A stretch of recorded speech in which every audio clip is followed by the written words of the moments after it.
I snuck into RoboCop. Nice. And I was like, this is going to be awesome, because I thought RoboCop was going to be like Star Wars or something, but a cop. Okay. Because it was a feeling of, I can handle this stuff, you know? Everybody's saying that I'm a kid and I can't handle watching adult movies, but I can handle it. And then you would go in, and in my case, most of the time I did it, I would go in and I would find out I couldn't handle that. I was like, there was always something in it that, you know, really freaked me out, you know, and then the Ed 209 scene comes up, where this Ed 209 robot malfunctions and it shoots this guy in an office. And it is one of the goriest, most violent things I had ever seen, where, I mean, this guy gets shot like 100 times and it blows his arm off, and like, you know, blood is just flying everywhere. And I got so scared that the rest of the movie I was just staring at my feet, and I made a huge mistake. And I just remember so vividly just staring at my shoes, you know, and just waiting for them, and just frozen. Like, I made a big mistake. I'm just gonna write it out. Reason. Yeah. Oh my God. Yeah, that was the big one. But those were like real experiences I'll always remember, you know? Like as I get older, mine is just turns to mush, and it's like too full, and it's like I can't remember things and stuff, but I will remember vividly, you know, sneaking into movies. Yeah. Like we were out in the middle of the jungle shooting this movie Collateral Damage, and he would go, you know, this is where we shot Predator. And I was like, oh yeah? He goes, I would have schnitzel flown in for the cast and crew. I go, oh yeah? And then just be a long pause, and you go, Carl Weathers, he ate the schnitzel. the Jesse Ventura, he ate the schnitzel. just all this punctuated with just jungle sounds and me sitting there terrified like I am. And then he just went through the entire cast of Predator and everybody who ate schnitzel, and I was like, yeah, it's like Shane Black, he ate the schnitzel. Key Grip ate the schnitzel. Yeah, and I was like, Director John McTiernan ate the schnitzel. And I was just going like, I don't even think he's even talking to me. I think he's just kind of having a moment. Yeah. But I had very little interaction with him. It was kind of, you know, I was the guy who was like, hey, Arnold, they're ready for you. Yeah, there's like, I think the reason I have such a weird thing with award shows was I was a kid and I saw Planes, Trains, and Automobiles. And I told my dad, I was like, oh, so John Candy's going to win an Oscar for that, right? Because I was like crying at the end of it, you know? And then I went and I watched the Oscars, like, oh, he's not even nominated? And my dad, I remember being like, well, it was a comedy. And it was like so Michael Douglas for Wall Street won. And I was like, who fucking cares about comedic acting? Greed? Comedic acting is important. We do not get enough representation at the Oscars. But John Candy in Planes, Trains, and Automobiles is like an unbelievable performance, in my opinion. I've never seen it. You should. Oh man, really good. You should. It's so good. He's so good in it. Did the "I like me" speech? Yeah. So he's like, I like me. Yeah, I know. I like me. My parents were very young parents, and so they let us watch what they were watching. And I think my obsession with movies kind of came out of that, because we would always just rent movies, and I'd watch whatever they were watching.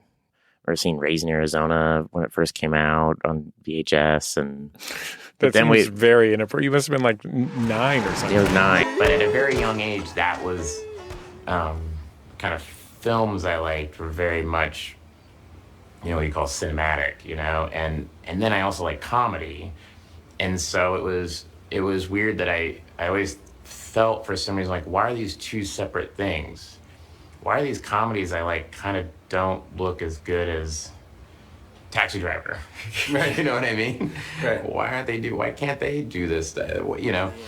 And then I saw Raising Arizona, and that was the other kind of big moment of like, oh wow, this is kind of, as they said, projectile cinema, or like using the camera and using these tools you have as a filmmaker to tell a story that is bananas and really funny, you know?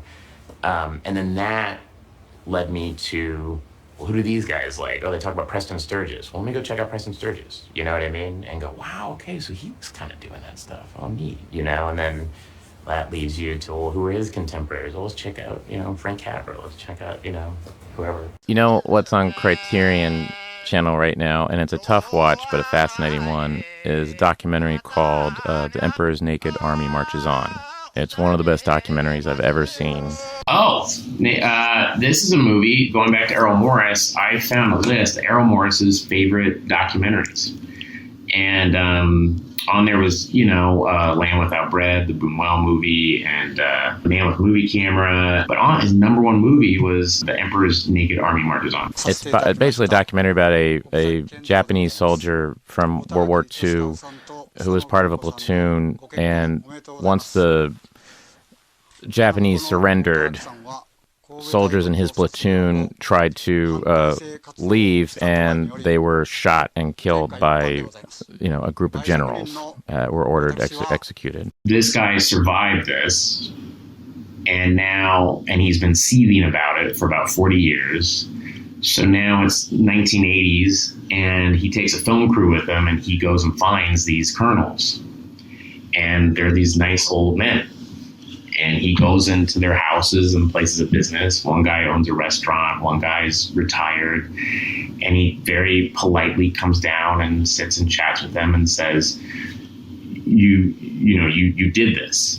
And I want you to admit that you did this on camera. And if you do not admit it, I'm going to kick the shit out of you. The guys go, I don't know, get out of my house, whatever. And this guy calmly starts taking off his jacket and just starts beating the shit out of these guys.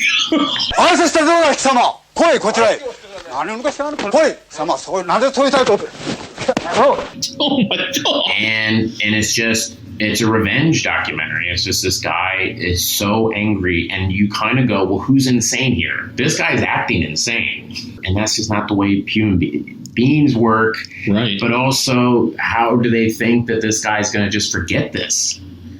You know, they were just following orders. They were, you know, and you see them, and one guy is just, hello, you know, at a restaurant, you know, he's the manager at a restaurant, very sweet man, you know. He has, and you get very anxious when he shows up, because you're like, oh, this guy's about to get beat up, you know. You're basically watching this guy, these old war veterans, and the wounds are still there. The wounds are still fresh, and you get to see the psychology of that war. And it also, I think the most interesting thing for me about the movie is he insane, or is what he doing a virtuous thing? He's acting insane, and you're watching him be insane, but then you're thinking about what he's gone through, and you're kind of going, well, it really messes with the morality of the whole thing, but also the just what war, I'm just totally simplifying it, but what war does to people. And this guy wanting justice and just looking like an insane person and committing crimes. He's walking into people's houses and beating them up.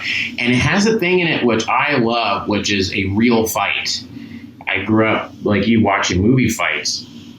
And then when you would see a fight in life, you went, wow, that's not what it looks like in movies. And this one, you know, there's one guy, he's at his house, he starts beating the shit out of him, and the guy's fighting him back, and the guy's wife is screaming, and his son comes in, pulls him off of him, and then they just start talking. And then they kind of almost seem like they're friends. And then the guy says the other thing, and then they start getting mad again, and then they start fighting again, and now they're in another room, and he's hitting him with shit, whatever, and then they kind of separate him again, and they start chatting again. And then the cops show up and escort the guy out. And when they start escorting out, he starts fighting him again, you know. And and there's a 16 millimeter camera sound just there getting all this. Oh my God! And it's really, really powerful.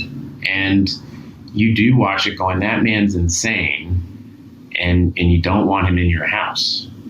But then you're thinking, what drove him to this? It feels like weirdly just why it's happening to him. I think, I don't know if Joshua Oppenheimer has seen that, but when I saw the act of killing, I went, oh God. But what's interesting about this, where act of killing is this kind of fascinating kind of lesson to this guy, you know, making him recreate it, you know, and having to look at himself. This thing is more just, it's like what you do when you're at the end of your rope.